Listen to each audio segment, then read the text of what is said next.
Rusiya ilə Ukrayna arasında müharibə gərək tezliklə bitsin. Hər zaman demişəm ki, Ukraynanın bu müharibədə qalib gəlmək şansı çox zəifdir.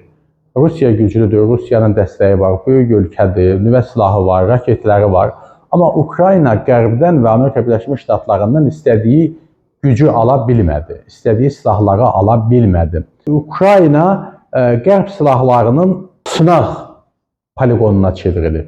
Trump administrasiyasını kimin qalib gələcəyi, kimin daha çox uduşla çıxacağı və yaxud zərərlə çıxacağı maraqlandırmır. Bugün Trump'ın məqsədi budur ki, müharibəni dayandırsın və bunu öz adına yazdırsın.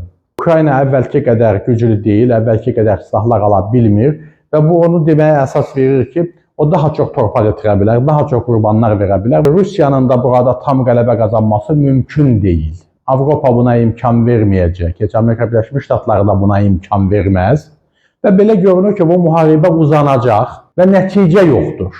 Yeganə yol hər hansı bir üsulla müvəqqəti də olsa, atəşkəsin təmin olunmasıdır və sonra isə artıq danışıqların aparılması. Ukrayna 2014-cü ilin sərhədlərinə gidib çıxacaq məsələsi də mümkün deyil. Burada udan və uduzan yoxdur. Sadəcə olaraq həm Rusiya udacaq, həm Ukrayna udacaq, amma Ukrayna daha çox fəlakət içindədir.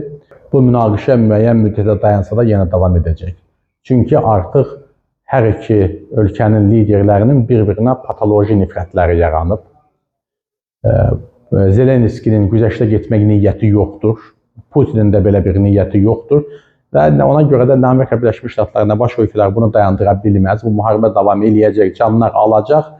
Yeganə yol onda yəqin ki, axırda ona qalacaq ki, Ukraynada hakimiyyət dəyişikliyi olsun və danışıqlara daha meyilli biri hakimiyyətə gəlsin və Rusiya ilə danışıqlar aparsın. Amma Putinin hakimiyyətdən getməsi isə yaxın illər üçün gözlənilir.